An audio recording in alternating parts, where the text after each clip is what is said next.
Alors ce soir, c'est Tou B'Av. Les gens connaissent beaucoup Tou Bishvat, mais Tou B'Av, c'est un peu moins connu. Et pourtant, la Gemara sait nous dire Lo hayu yamim tovim l'Israël, keyom haKippurim veketou B'Av. Il n'y avait pas dans le calendrier juif des jours plus joyeux que le jour de Kippour et le jour du 15 Av, Tou B'Av. Qu'est-ce qui se passait ce jour-là? Eh bien, les jeunes filles d'Israël qui étaient célibataires, elles allaient se vêtir de robes blanches et aller dans les vignobles.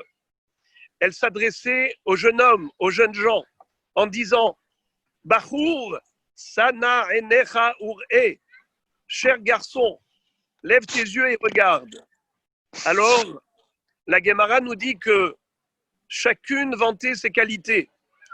Certaines qui appartenaient à des familles importantes, alors elles allaient dire aux garçons, choisis une fille de bonne famille, car la descendance portera le nom de cette généalogie. Donc il est important que tu te focalises sur la famille. Celle qui était belle allait parler plutôt de la beauté. Elles allaient dire, cher garçon, regarde sur l'iPad alors. On entend des bruits.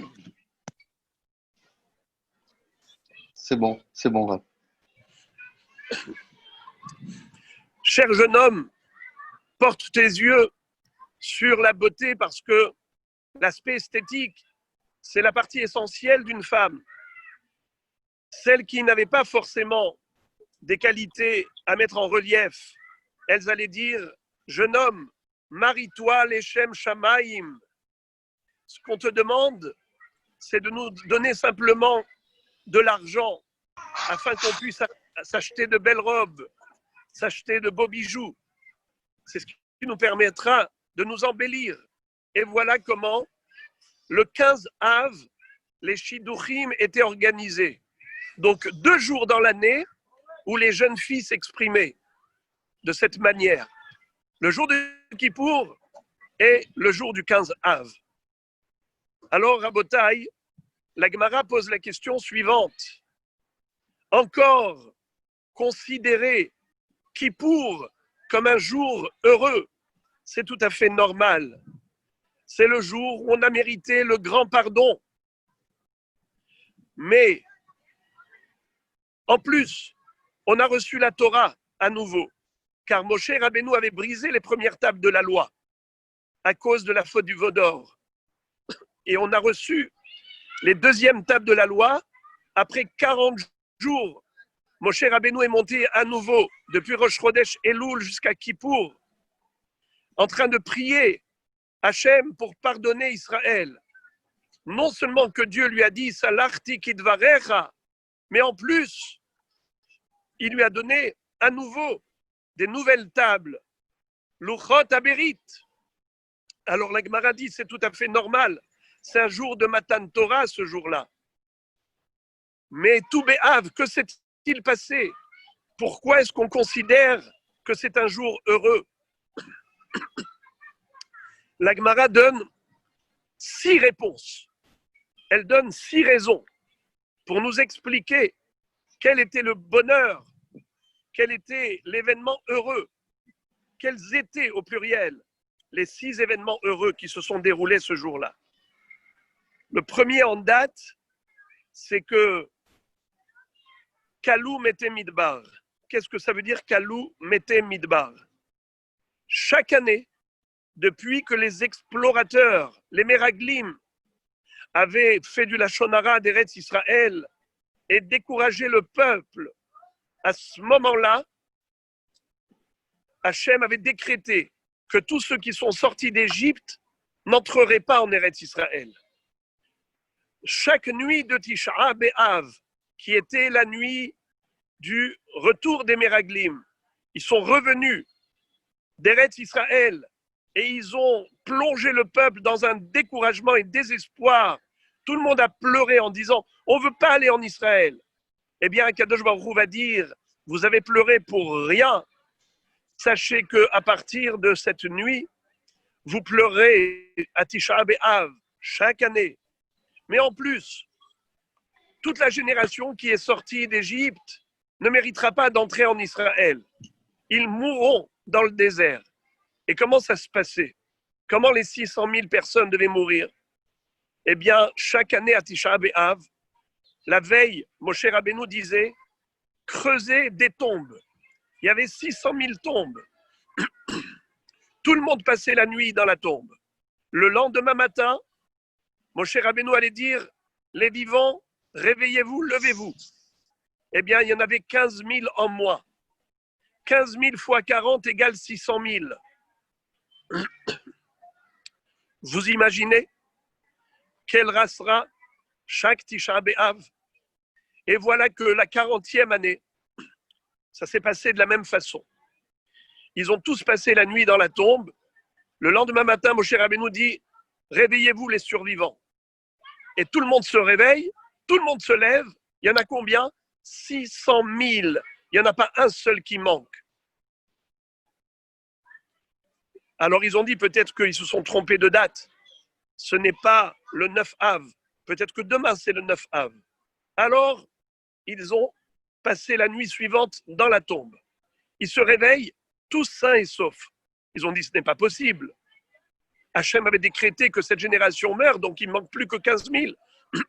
Et voilà que ils essayent la nuit suivante, 11, 12 du mois, 13 du mois, 14 du mois, le 15 du mois, ils ont dit c'est même plus la peine d'essayer, c'est que certainement Dieu nous a pardonné. Quelle est la preuve? C'est que le 15e jour du mois de Av, la lune est pleine. Donc ce n'est pas Tisha B'Av, car le 9 Av, la lune n'est pas pleine.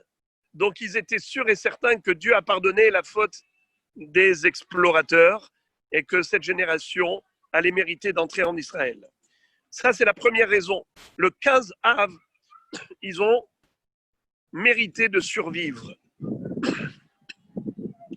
Deuxième raison, Rutrou Hashevatim Lavozébazé, c'est-à-dire, vous vous souvenez de l'histoire des filles de Tselophrad, les 5 filles qui n'avaient pas de frères. Elles ont dit l'héritage de notre père Tselophrad. On ne voudrait pas le perdre. Nous, on veut rentrer en Israël. On veut le territoire de notre père en Israël. Et alors, si on n'a pas de frères, mon père n'a pas eu de fils, de garçon, on veut sa part. Moshe Rabbeinu a demandé à Hachem, il a dit oui, je leur offre l'héritage de leur père. Mais qu'est-ce qu'ont dit la famille de Tselophrad? Ils ont dit, maintenant, ces filles-là, elles vont se marier avec des garçons d'une autre tribu. Eh bien, on va perdre ce territoire. C'est dommage. On va perdre ce territoire. Il ne faut pas qu'elles se marient avec d'autres. Et en effet, Akadosh Baruch Hu a dit, elles ne se marieront qu'avec le Shevet Yosef, auquel elles appartenaient. Elles ne pouvaient pas choisir un garçon d'une autre tribu que de la tribu de Yosef. Eh bien, figurez-vous que une génération après, le jour de Tou B'Av, Akadosh Baruch Hu leur a éclairé l'esprit et ils ont trouvé un passouk à partir duquel ils ont déduit que cette halakha n'était applicable qu'à la génération première des conquérants d'Eretz Israël. Mais après ça, n'importe quelle fille pouvait se marier avec n'importe quel garçon des 12 tribus. Il n'y avait plus aucune restriction. Il n'y avait plus de « toi, tu appartiens à cette tribu, nous à cette tribu ». Tout le monde pareil, et on peut se marier entre nous, c'est-à-dire toutes les tribus d'Israël. Ça s'est passé quand? Tou B'Av. Également à Tou B'Av, il y a eu Harougé Bétar. Vous savez que l'une des grandes villes d'Eretz Israël s'appelait Bétar. À l'époque de la révolution de Bar Korva, la révolte de Bar Korva, qui avait tenu tête aux Romains pendant longtemps. Et finalement, lorsqu'ils ont réussi à conquérir la ville de Bétar, ils ont massacré le peuple. Eh bien, figurez-vous qu'ils ont interdit aux Juifs d'enterrer tous ces cadavres, tous ces corps. Ils les ont laissés exposer pendant 7 ans.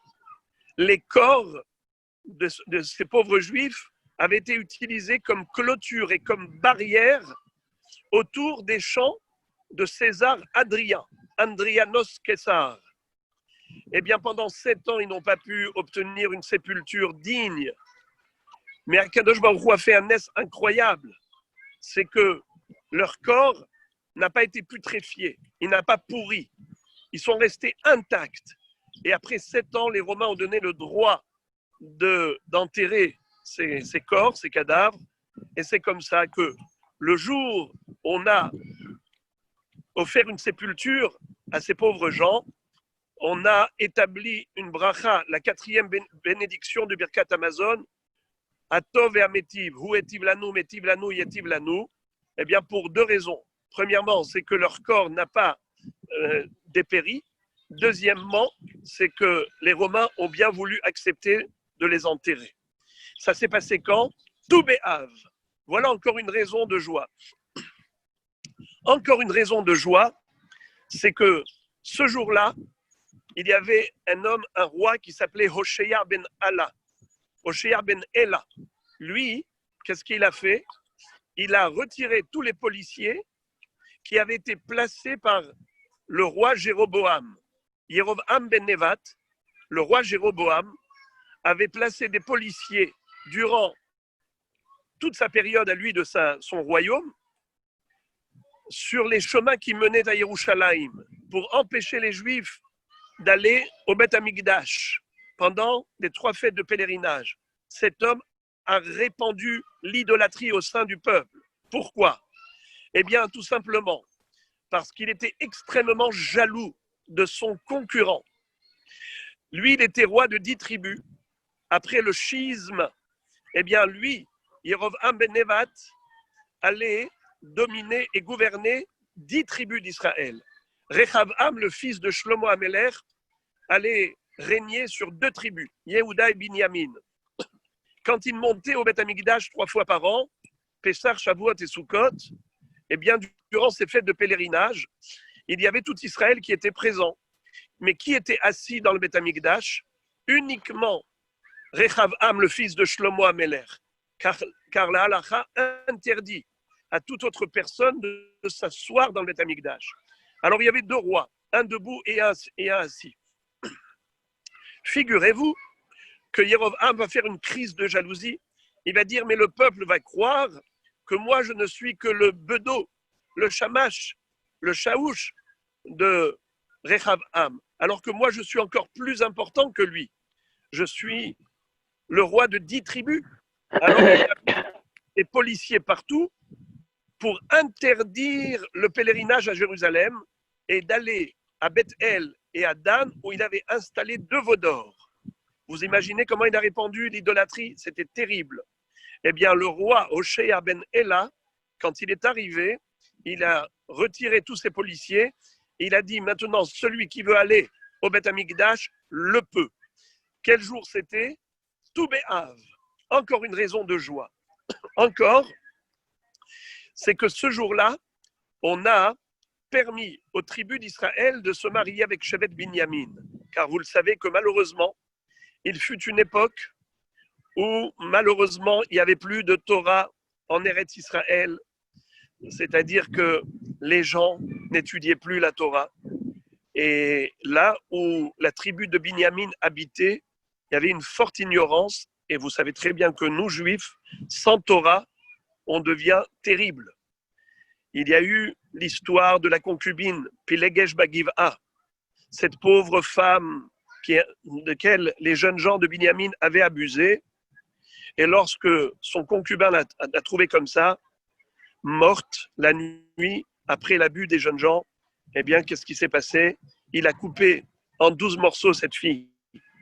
Et il a réparti dans les 12 territoires d'Israël. Il a dit, voilà, peuple juif, ce que vous êtes devenus.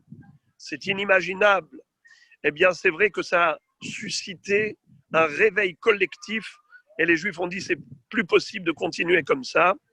Et ils ont demandé aux gens de Binyamin de transmettre les coupables. Ils ont refusé.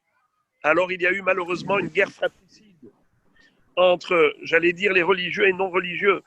Les 11 tribus contre Binyamin. Au début, Binyamin a remporté les victoires, et après, c'est Israël qui a remporté la victoire sur Binyamin. Il y a eu 70 000 morts de cette guerre fratricide, un drame qu'on n'oubliera jamais. C'était à tel point grave que finalement, Israël, les 11 tribus, avaient fait un éder de ne pas se marier avec des filles de Binyamin, et des garçons de Binyamin ne pourront pas se marier avec des filles d'Israël. Et de toutes les façons, il n'en restait presque plus, quelques centaines de Shevet Binyamin. À un moment donné, les tribus se sont dit, si ça continue comme ça, on va perdre une tribu. Il n'y aura plus de Shevet Binyamin. Alors, une génération après, ils ont fait une dracha et ils ont vu que le neder qu'ils avaient fait, en fait, c'était pour une génération. Et après cela, on a autorisé tout Israël d'épouser des filles de Binyamin et ainsi de suite. C'est comme ça que ce Shevet a pu être rescapé, sauvé, survivre. Ça s'est passé quand? Tout Béhav. Enfin, sixième et dernière raison de la Gemara, c'est qu'à Tout Béhav, il y a eu un grand siyum, le siyum d'une grande mitzvah, laquelle? Celle de terminer la mitzvah de couper le bois pour le Beth Amikdash. Car vous le savez que dans le Saint-Temple, on coupait du bois durant tout l'été, mais pas durant l'hiver. Étant donné qu'en hiver, le bois est frais, humide, il risque de pourrir. Tandis qu'en été, il est sec. Il n'y a pas de mythe, il n'y a pas de vers de terre. Or, pour le Misbéach, il fallait du bois propre, nickel. Eh bien, c'était quand? Le jour où on arrêtait de couper du bois, Tout Béhav. Pourquoi? Car à partir de Tout Béhav, le soleil commence à décliner, c'est-à-dire la chaleur du monde commence petit à petit à baisser.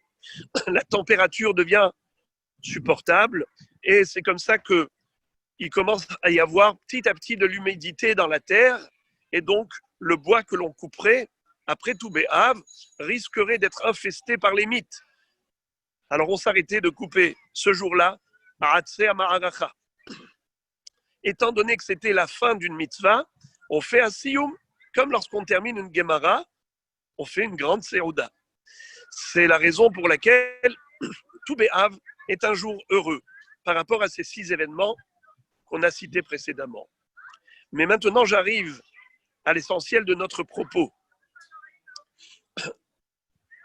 Les Chachamim nous disent que ce jour-là, Tout Béhav, ainsi qu'à Kippour, les jeunes filles d'Israël qui étaient célibataires allaient chercher leur chidour, leur âme sœur.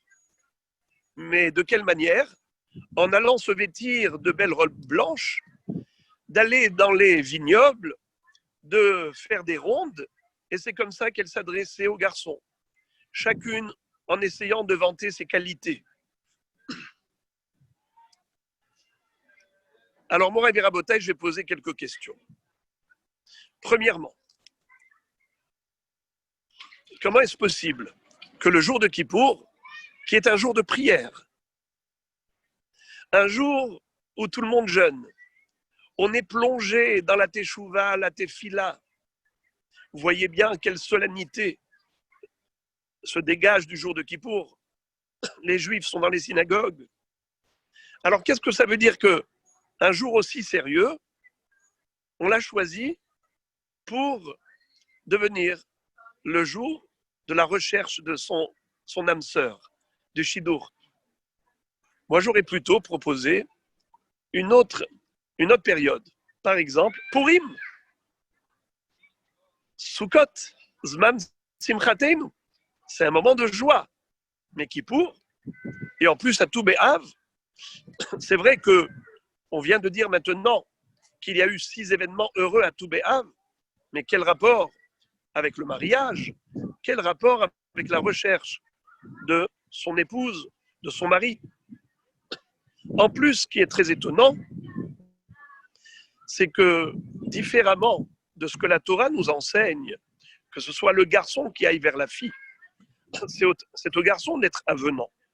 Comme dit la Gemara au début de Masechet Kiddushin, Matzah Isha Matzah Tov, la femme s'appelle Metsia, une trouvaille, Et qui est-ce qui doit aller rechercher ce qu'il a perdu? Eh bien, c'est celui qui a perdu quelque chose va aller à la recherche. Eh bien, l'homme a été créé seul, Adam Arishon. Il a perdu une partie de lui, une côte que Dieu lui a retirée, une partie de lui. Ou bien, comme dit la Gemara, c'était une deuxième facette, carrément. Ils étaient comme deux jumeaux siamois. En tout cas, Adam a perdu une partie de lui-même. Il a dû aller retrouver son âme sœur. C'était Hava. Eh bien, on voit que Akadosh Baruch Hu a dit à l'homme d'aller vers son épouse. Matza Isha. C'est pas la femme qui va retrouver le mari, c'est le mari qui doit aller chercher l'épouse.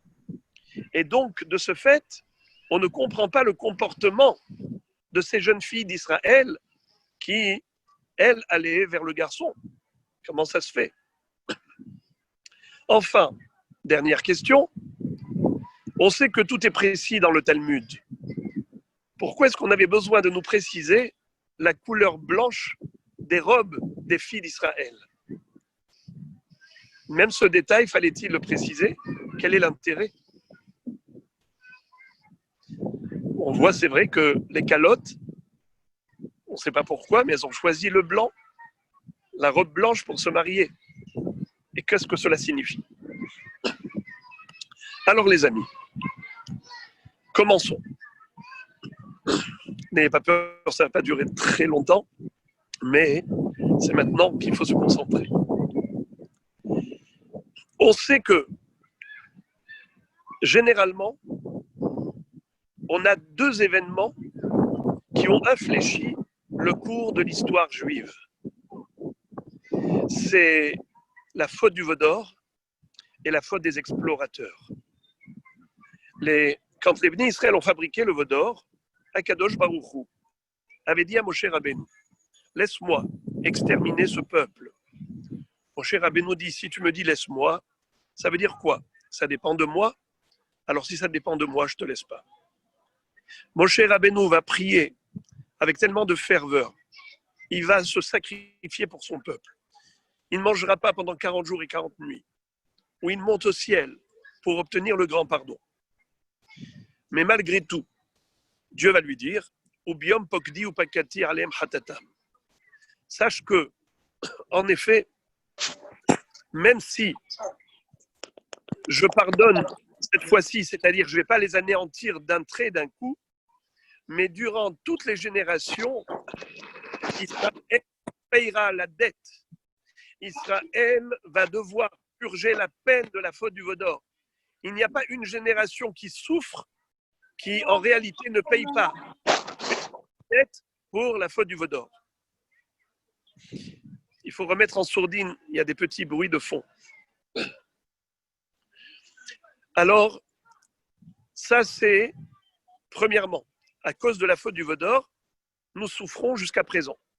Deuxième faute, c'est celle des explorateurs. Comme on l'a dit tout à l'heure, Tisha B'Av, nous pleurons. Chaque année, voilà, il y a quelques jours, on était tous assis par terre, en train de se lamenter, de pleurer pour la destruction du Beth Amikdash, que nous souhaitons voir très rapidement reconstruit. Eh bien, à cause de quoi ça s'est passé comme ça? Pourquoi on n'a pas connu une rédemption finale depuis la veille des temps? Pourquoi attendre la fin des temps? Réponse, eh bien, à cause de cette nuit de Tisha B'Av.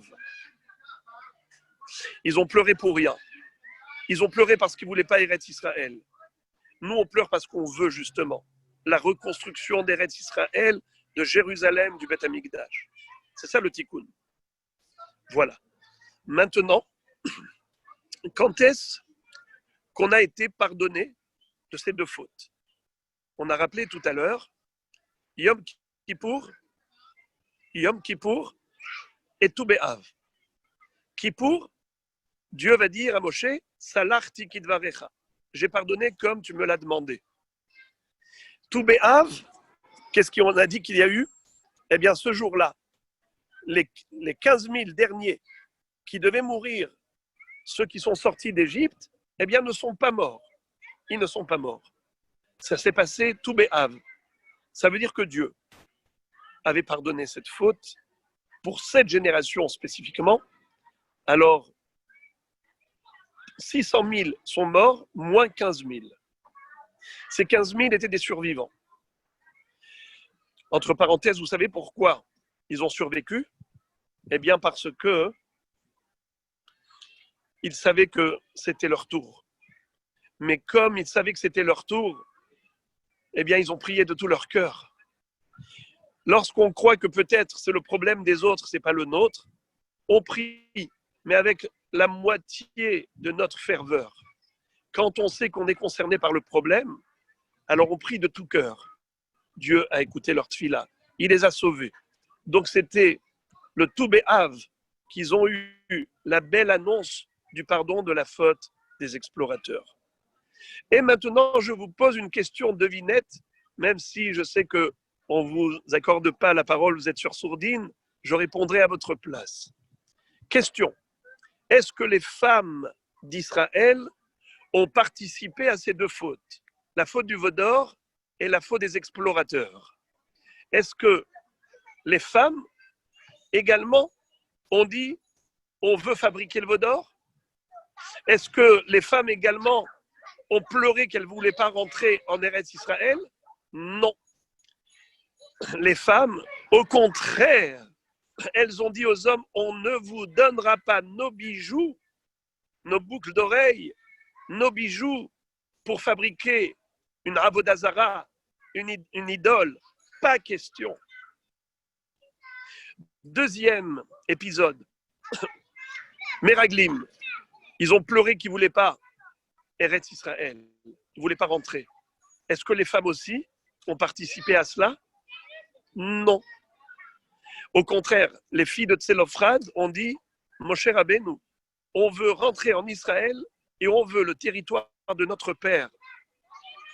Alors, Chachamim nous disent, les femmes n'ont participé à aucune de ces deux fautes qui étaient cardinales, cruciales, qui ont infléchi l'histoire juive dans le sens négatif.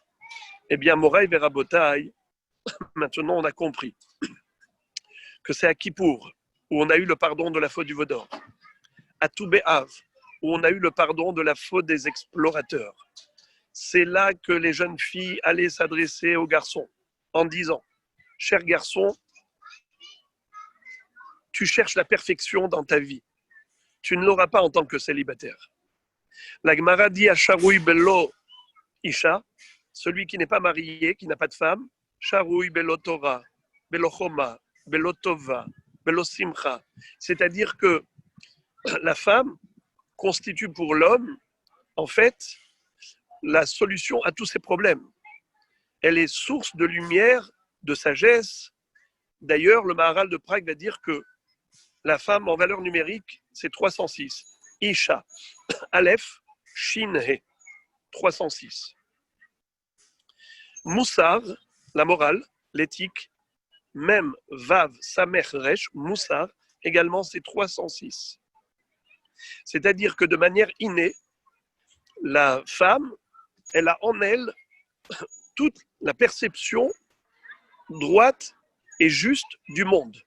C'est-à-dire que quand Akadosh Baruch Hu nous a donné la mitzvah d'étudier la Torah, il n'a pas donné aux femmes.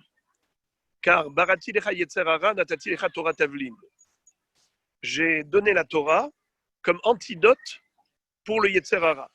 Il y a le mauvais penchant, c'est le microbe, alors que la Torah, c'est justement ce qu'il faut pour l'homme pour guérir de cette maladie qui s'appelle le mauvais penchant. La femme n'en a pas besoin. Pourquoi la femme n'en a pas besoin? Parce qu'en effet, Akadosh Baruch Hu lui a donné un yetzer hara beaucoup plus diminué, beaucoup moindre. Et donc, elle a, de manière naturelle, une conception de la vie qui est juste. Elle n'a même pas besoin de l'étude de la Torah pour cela. C'est inné. Et d'ailleurs, la femme en valeur numérique, on a dit, c'est 306. C'est la même guémataria que des vaches le miel. C'est pas seulement qu'elle a ce tempérament de douceur, c'est qu'en plus, le miel a une faculté particulière de transformer tout ce qui tombe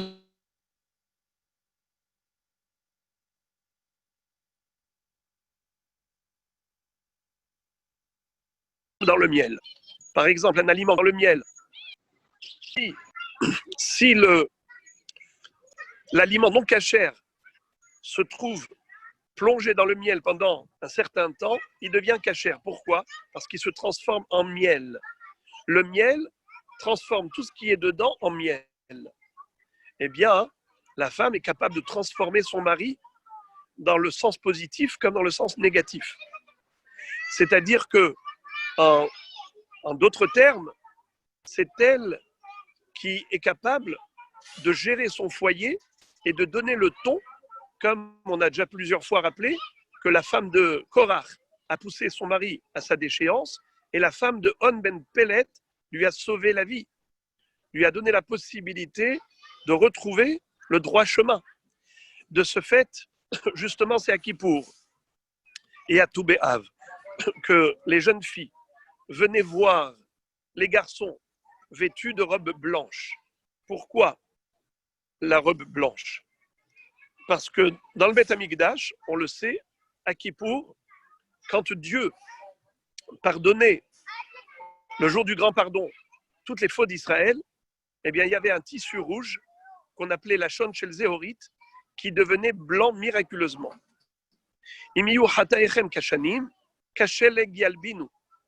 Même si vos fautes seront rouges, eh bien, qui est symbole de sang, qui est symbole de condamnation, eh bien, blanchiront comme la neige.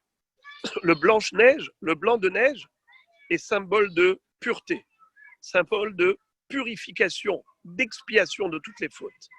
C'est pour ça qu'elles allaient dire, voyez-vous que la faute du Vaudor, la faute des Meraglim ont été pardonnées en ces dates-là. Mais nous, personnellement, on n'a pas glissé dans ce piège du Yetzer Hara. Eh bien, au contraire, nous les femmes, on peut vous apporter aux hommes un certain éclairage de l'esprit qui vous permettra de rester sur le droit chemin. C'est pour cela qu'elle venait avec cette robe blanche pour dire, eh bien, on vous permettra de vivre dans la pureté. Et c'est pour cela, d'ailleurs, que on dit qu'un homme qui est célibataire n'a pas de Torah. Ça veut dire, et pourtant il étudie la Torah en étant célibataire, mais c'est une autre dimension. Il y a la Torah théorique, il y a la Torah pratique, il y a une Torah de vie. La femme permet à l'homme de vivre sa Torah, de construire un foyer basé sur la volonté d'Akadosh Baruch Hu. Vous vous rappelez ce qu'on avait dit la semaine dernière, qu'en effet, les deux chérubins qui étaient sur l'Arche Sainte étaient symboles de l'homme et la femme qui vivent sur des bases de valeurs de Torah. Eh bien, on se souhaite, Be'ezrat Hashem, à nous tous, de voir une génération grandir dans ses vraies valeurs, bonnes et justes. Parce que, malheureusement, aujourd'hui, c'est le combat entre le bien et le mal. On voit que, de la même façon qu'il y a une grande génération de Torah, de Kedusha, il y a, d'autre part, des gens qui sont, malheureusement, anti tout ce qui est judaïsme. Vous n'êtes pas hébraïsant, donc vous ne lisez pas forcément tout ce qui se passe, mais malheureusement, on pourrait pleurer à chaudes larmes en voyant qu'une grande partie de notre peuple a été déracinée de son patrimoine. On lui a arraché ce qui lui revenait de droit. On ne lui a pas permis d'étudier la Torah. Dans des écoles totalement laïques où on veut absolument déjudaïser ces pauvres enfants. Ils ont la langue, bien sûr, ils parlent hébreu, ils habitent Eretz Israël, mais c'est tout. Mais sinon, les valeurs d'autres mondes, d'autres horizons. Tout, mais pas la Torah. Aujourd'hui encore, vous allez sourire, je discutais avec un assureur, quelqu'un qui m'appelle une fois par an pour renouveler l'assurance. Et donc, j'ai sympathisé avec lui et j'ai profité vers la fin de la discussion de lui distiller quelques livrets Torah. Et puis, il est resté au téléphone, on a échangé. Et donc, j'ai vu que quand je lui parlais de choses basiques qu'un enfant du GAN connaît, eh bien, malheureusement, il ne connaissait pas trop. Je lui ai demandé dans quelle école as-tu étudié? Mamlarti, Mamlarti Dati, donc Mamlarti, c'est-à-dire une école gouvernementale normale. Eh bien, on ne leur donne rien. C'est avec beaucoup de regret que je le constate.